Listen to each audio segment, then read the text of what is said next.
Hey, ladies and gentlemen, thanks for taking the time to join us for another NTC podcast. This is episode 117. I'm Aaron Washington, your host. Colin's on my right, back to join us again for another podcast. He's our cap specialist over at NTC, so we're glad to have him back in the mix. And I figured it's about time, guys, to get into another podcast because news is starting to drop for the 2024 offseason period. So we have a few stories to cover here. We're going to cover a trade. We're going to cover a big payday. Colin, thanks for joining me on the pod, man. Glad to have you back. Looking forward to getting into a little bit of news here.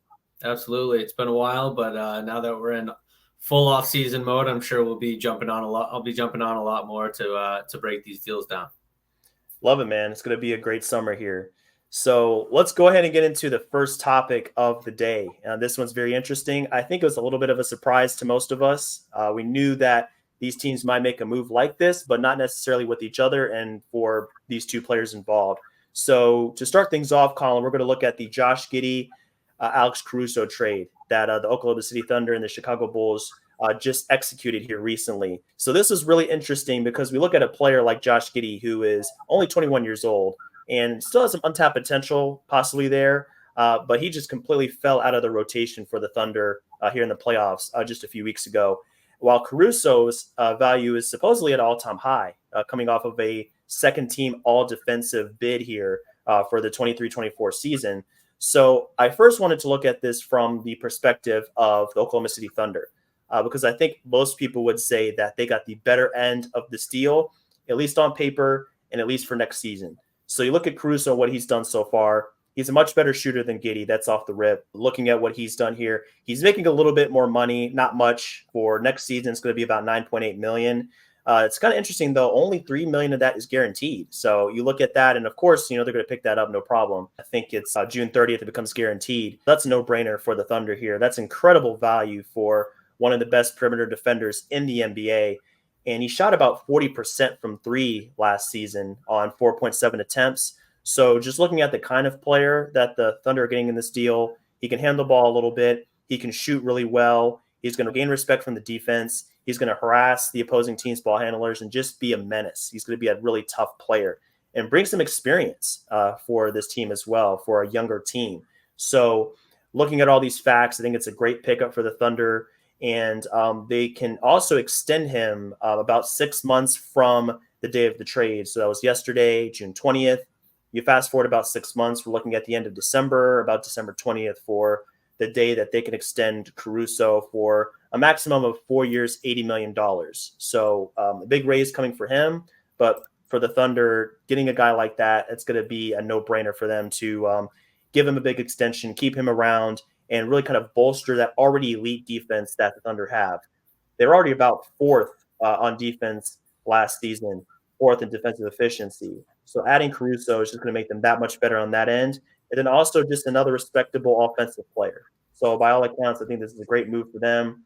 And it just gives them a little bit of everything that they need going into next season, trying to capitalize on number one seed and a second round playoff appearance. So from your perspective, Colin, do you think that the Bulls got fleeced here? What are your thoughts on Caruso heading to the Thunder and basically what they had to give up to get him? Yeah, I think it's a no-brainer for the Thunder. I think that Caruso, like you said, he brings a veteran presence, which I think will help them.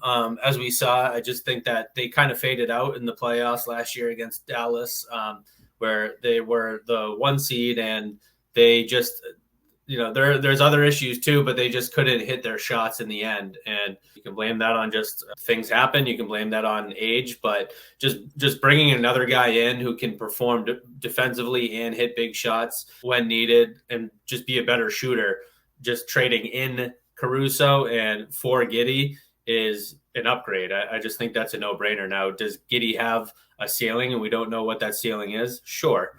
But I think that where OKC was, they just have so many guys in the rotation that as a young player, Giddey wasn't going to get the minutes that he needs or even wants. And Presti even touched on that when discussing the trade, that where he could develop into that higher ceiling where we could see what he could really become. And that's why I think it's better for him too to go to the Bulls and maybe have some more leeway and get some more minutes and see what he can do, maybe with a different roster, a different cast around him, and a longer leash to develop.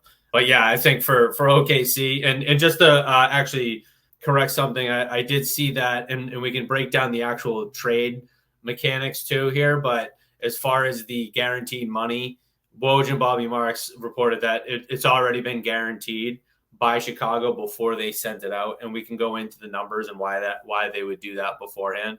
So, but yeah, I just think it's a no-brainer for Oklahoma City. I mean, now they have their perimeter defense when perimeter shooting is basically everything right now.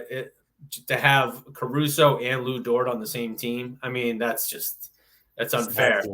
On a team, on the youngest team to be the number 1 seed last year, and they still have roughly $70 million in cap space. After that's including, I believe, paying their first round pick with only a couple of spots to fill. I mean, and then obviously they have all their first round picks, and we can go on and on about how good of a position they're in. But adding Caruso and sending out Giddey, who again, it just doesn't seem like he was going to be a major contributor moving forward. So to get someone who will be a major contributor, I think it's a no-brainer. And Absolutely. On top of that, I mean, they're going to have to make a decision on him extension-wise too. And I think Giddey, if he's not happy, it seemed Presti was alluding to, they're telling him he was going to be coming out off the bench the majority of the time next season, and he didn't seem happy with that. So if you're going to next year with him unhappy and then going into potential extension, he's not going to extend. He's going to think he's worth more anyway, right? So to be able to flip him and not let him walk and get Caruso, it's a great trade for them. Absolutely, Colin. Great points. For the Thunder, I mean, you look at their situation, they saw a chance to improve by shipping off a player who is talented, who is young, but like you said, doesn't really fit their current plans. It just seems like he'd be underutilized if they kept him and moved him to a reserve role. And he's not going to have the ball in his hands a ton. It seems like that's where he's at his best, if he can really just kind of lead an offense. So if his role is diminished and he's coming off the bench, it's just kind of like it doesn't really take full advantage of his skill set, it seems like.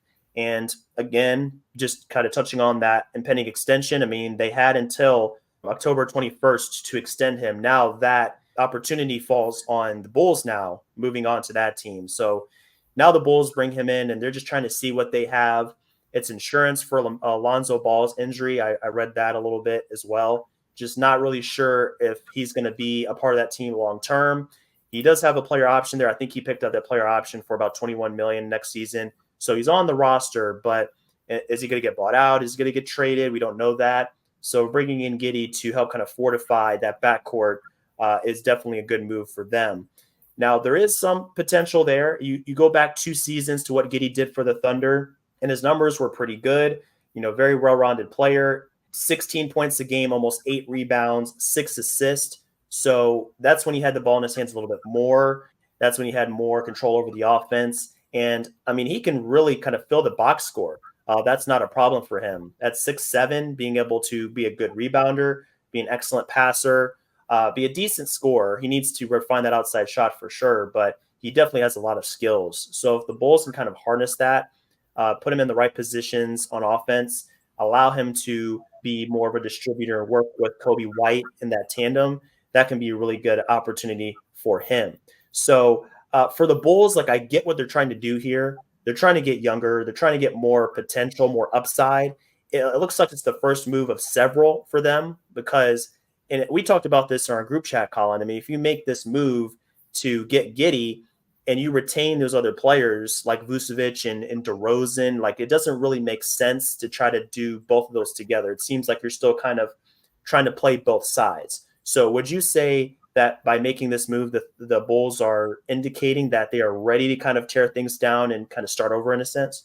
I would hope so. It would make no sense otherwise. I mean, Caruso literally, he probably has the most valuable contract in the NBA when you look that he's only making $9 million. I mean, it really is one of the most valuable contracts that they have. Yep. And to trade a great veteran player away to get a younger guy and then keep all your older overpaid players just doesn't really make sense. It's going to make you would think it would make them worse in the short term. So why would you do that if you're not rebuilding? So Right. I think, and we were debating this, and I think we were kind of split on whether it was a good trade for the Bulls or not. And I don't think there's a clear answer. I think I understand it because, like I was saying in the group chat, it's in this offseason, they're weighing getting, Giddey, or what else are you going to get? You're going to get a back end first round pick, right? Whether it's this year or future seasons. So if they like what they see out of Giddey, who again is only 21 years old, and they like what they see and they think they can develop him, then I think it's a solid trade. I think the bigger mistake they might have made was not trading him last offseason or at least during the season, because I think they could have gotten more for him. And what kicks them out of some potential trades is in this offseason, the second apron, a lot of more trade limitations kicked in. So, the exact trade that Oklahoma City did, another team wouldn't be able to do. So if they're in the second apron, so if there's younger talent on these second apron teams, they wouldn't be able to use the expanded traded player exception to do the exact 1-for-1 trade. They would have to try to aggregate. Well, they can't aggregate players anymore, so they wouldn't be able to do that. So it takes out teams from your potential trade. So if they're going to do this, there's probably a bigger market around the trade deadline. And that's my biggest critique of it. But because it's like, what has changed from January and February to now? Like, did you think they were going to make a run and become contenders in those last couple months of the year? I mean, I think we all knew where we were then. So to all of a sudden, and I think it's ownership, I don't think it's management, but to all of a sudden, make the decision now is a little strange. But again, I think with the market the way that it is, I don't think you're getting 2 first-round picks for him. So if you're getting one, you're going to be trading him to a good team because a bad team's not going to be trading for him, right? Mm-hmm. So you're getting it's probably a back of the end of the draft. So at that point, is Giddey better? I don't know. So that's kind of where I kind of weigh the options there. That makes sense for sure.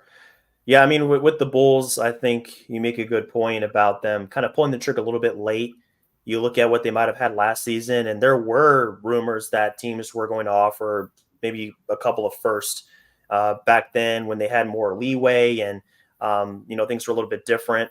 And yeah, for the Bulls and a lot of teams, they kind of fall into this trap thinking that, hey, we have a solid roster, like we can get into the playoffs, and then who knows from there, maybe we can upset or something like that. And I think they just, for lack of a better term, maybe a little bit delusional.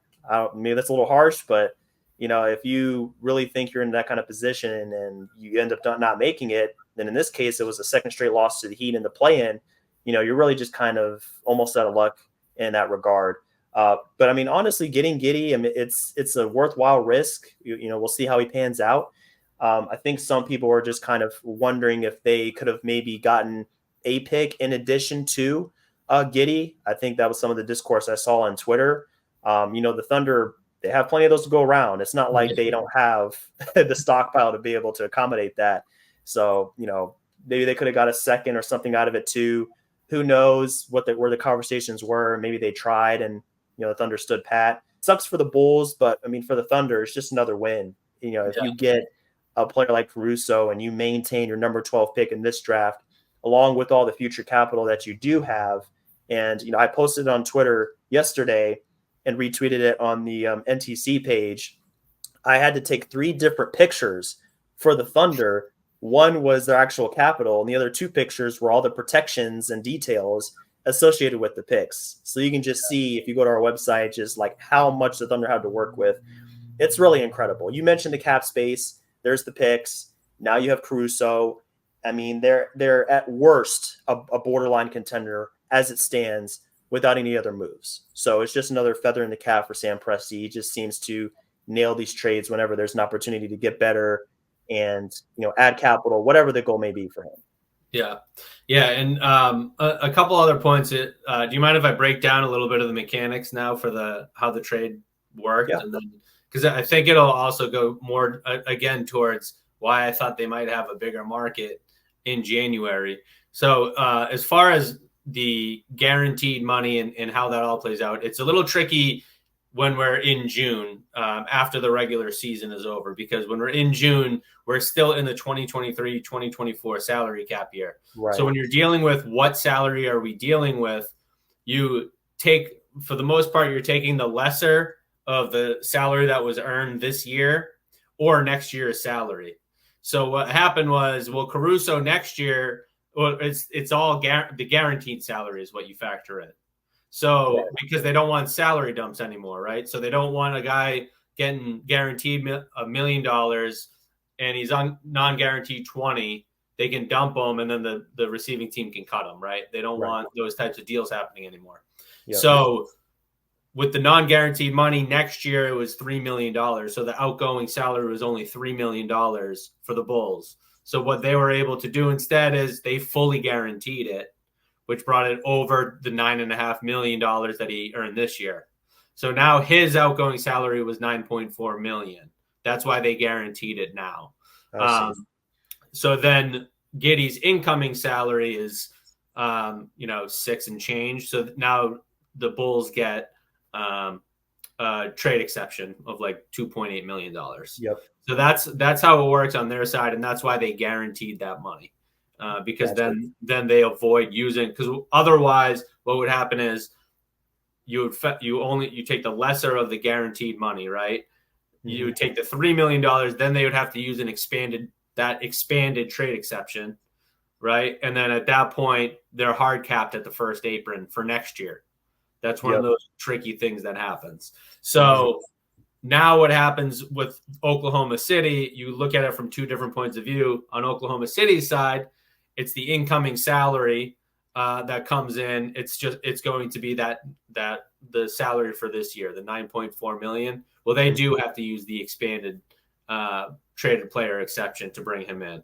Right. Okay. So because they're only sending out $6.6 million or whatever it is around that. So what that does to them is it hard caps them at the first apron. And this is different than before the CBA. When you do this in June, it's going to hard cap you for all of next year. Yep. So that's significant for teams that are hovering around that first apron. So for a team like the Thunder, they're not going to come close to the first apron. Yeah, they're still using cap space. They have cap space. So. They're $70 million away from the tax right now.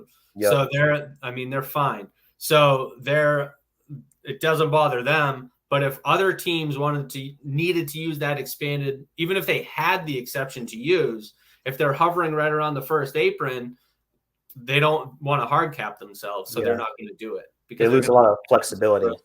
Yeah. So that's not the case if you do it during the regular season and trade them during the regular season. You're not hard capping yourself for the next year.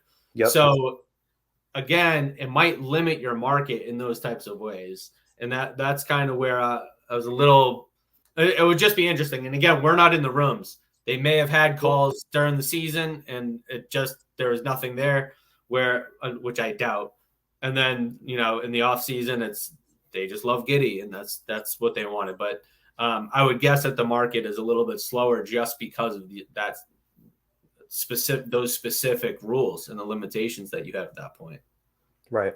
Yeah, the timing really makes a difference. I think just the points you made about being hard capped and the expanded player exception and all these different facets of it, it really just makes it important for a team to know when to deal a player to maximize the value of that player, the value of what you're sending out, and just to make sure you're not kind of handcuffing yourself for the next season. Because like you said, if you do it for this next season, we're only in the beginning of the salary cap year right here. So if you do it for next season, that's a lot of time there. If you want to upgrade your team, trade deadline deals. We saw what the Mavs did when they made those moves in the middle of the season.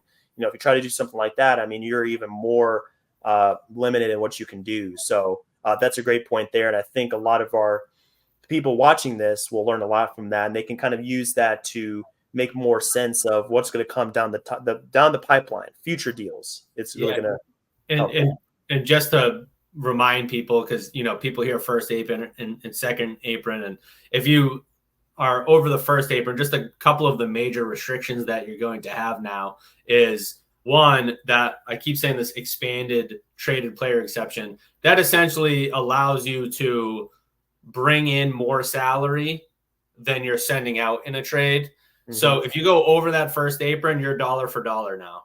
So that's a big limitation. So for example, this trade wouldn't have been able to happen if the Thunder were over the apron, because sending out 6.6 and they're bringing in 9. So it gets really hard when you start going dollar for dollar.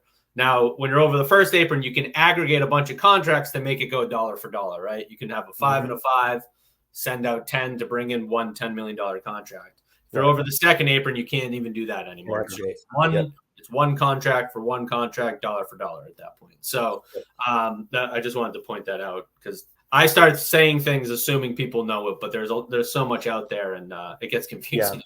There's a lot. There's a lot to cover and to understand. So there's a lot of other limitations as well. That's one of the bigger ones. And then once you go over the first apron, you lose your non-taxpayer mid-level exception as well. So teams that that are floating there, if they go over, then they lose basically a 12.8.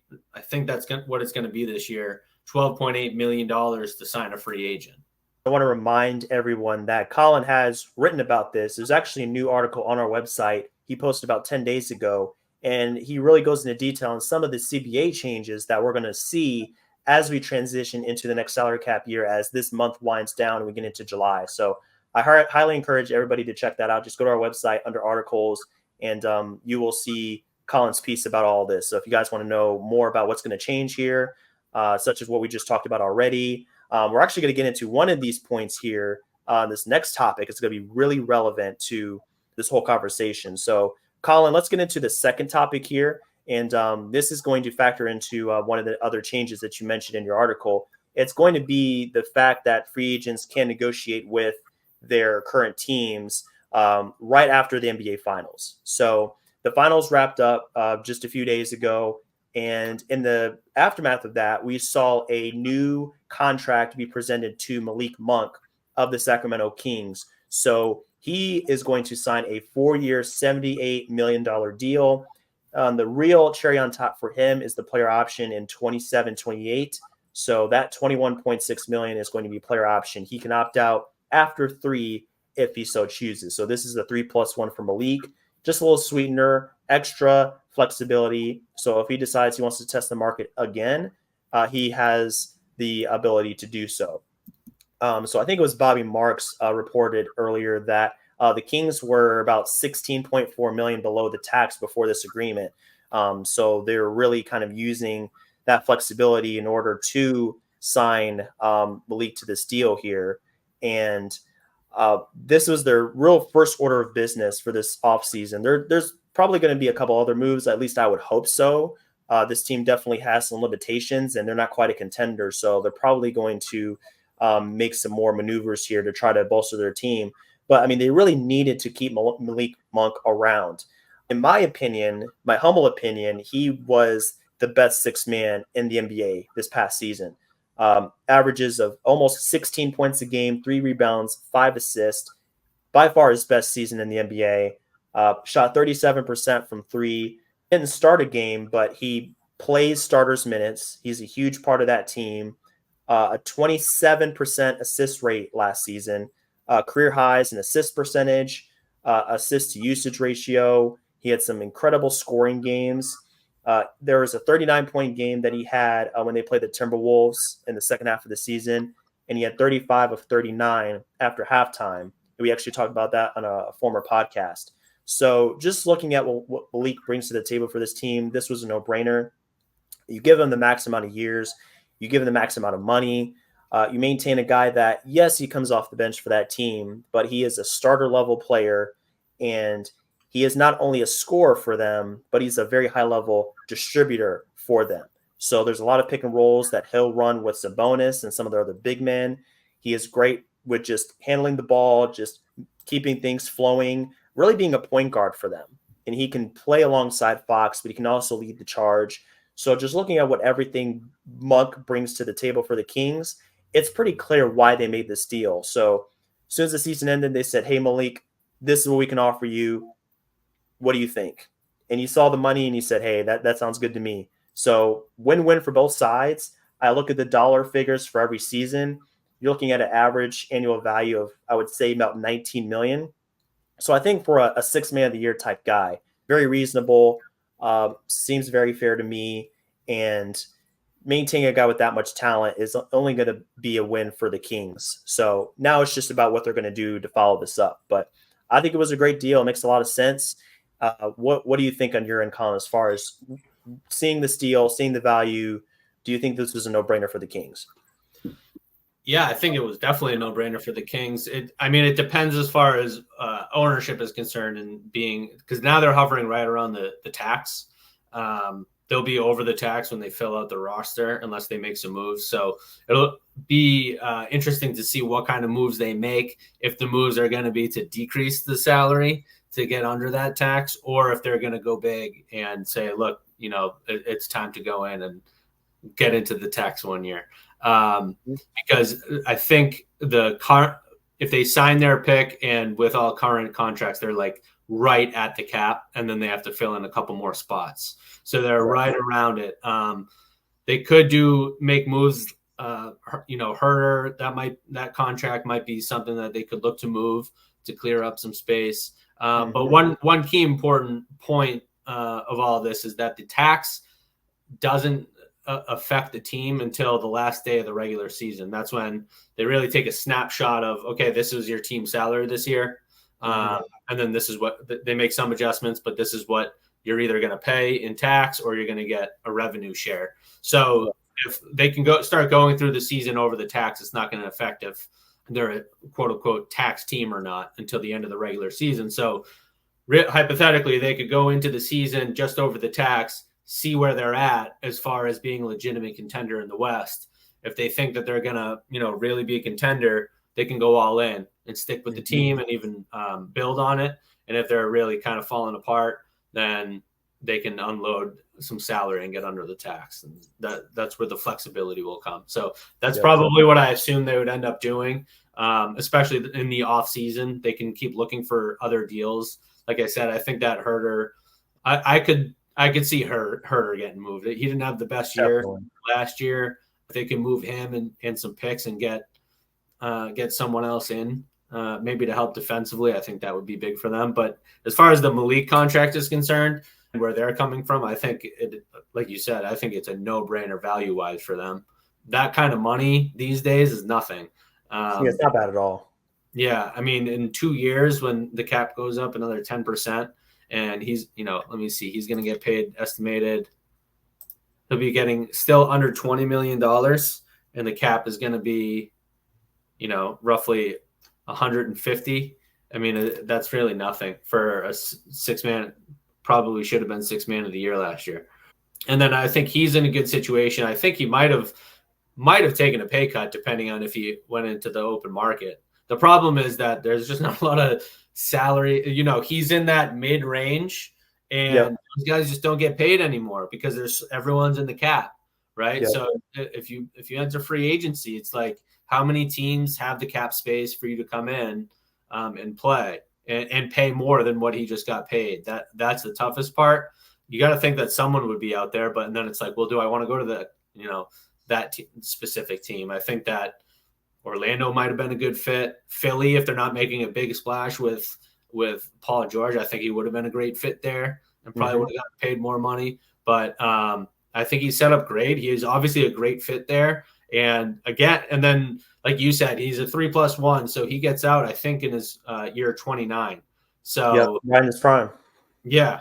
He'll get another nice, lucrative multi-year deal that he can really cash in if he keeps playing like this. So I think if he continues to perform and even get better, he'll be set up for another big payday. Absolutely, Colin.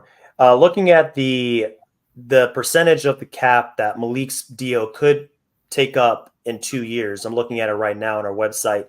It's calculated to be about 12% of the cap. If we're using a roughly $150 million estimate on that. 12% is nothing. So just to kind of reinforce, I think our the projections that we're using are conservative for the salary cap, because we're using the standard projections that project out. We're not using what everyone assumes is going to be the 10% increase after the TV deal comes in. So it's probably more going to be more. I just did the math. It's going to be around 155. So it's in that case, maybe even 11 or less percent at that point of the cap. Right. So that's again for a 6-man of the year type player who brings that much contribution to the team. And you saw the difference when he was hurt, how the team performed. So yeah, I think it's a no-brainer for them. I think he might have gotten a little undervalued, but again, it's a little tough when you enter free agency with that type of range of salary. And I think he'll set himself up for another payday in the end. Oh, yeah. And we got to remember here, the Kings didn't have full bird rights on Malik either. So they were a little bit limited as far as what they can offer him. He was early bird. Yeah. So he wasn't absolutely maxed out. It was maxed out within the confines of early bird contract. But it wasn't quite the same as if he had been with the team another season. So something else to just take into consideration. Right. Which they could have, he could have tried to gamble on it and get another year in and then let the cap go up 10% and then try to go in with full birds with them. But why even mess around? Like, take your money, get paid again in a couple of years. He'll do fine. Yeah, he'll do fine with $78 million. I think that's still a win for him. And plus, like you said, he's in a perfect situation. So I think if you can get the money, even if it's maybe a little bit less than what you could have got on the open market, but you're with a team that you're comfortable with, you have great teammates, you love your coaches, the system benefits you, he had a career season, it makes sense to stay with that team. So kind of leading from there, if you're looking at the next contract that you said he could be eligible for in his age 29 season, if you stick with the team that you had your best years with, it's just going to make your following contract that much more lucrative, just being that strong of a player. I quickly wanted to go over that the possibility of the Kings shipping off Herter.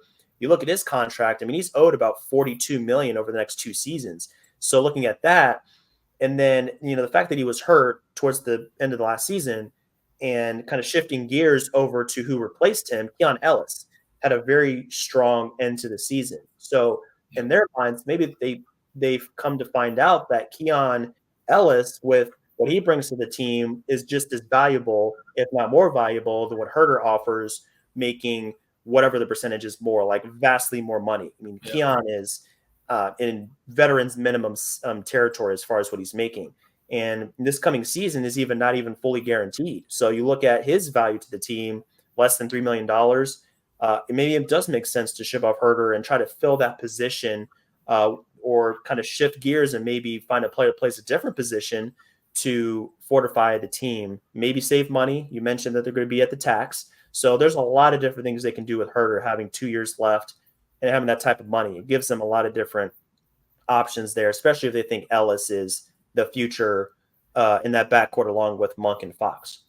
Yeah, it might not be the best contract out there, but there's plenty of teams who need shooting, who need three-point shooting, so it's not the worst contract in the world. You know what I mean? Yeah. So I think that they might be able to find a suitor who can absorb that salary. Orlando, they need shooting. A team like that, depending on what's coming back. I don't know. It'll be interesting to see what happens this offseason. Absolutely. It's a big season for the Kings. They had a lot of success, but they just want to keep rising the ranks. I don't think they're satisfied with the play-in appearance, so they want to keep that going. Yeah, absolutely. Yeah, after 2 years ago, when they battled it out with Golden State, I think that gave them the bug. They still got Mike Brown.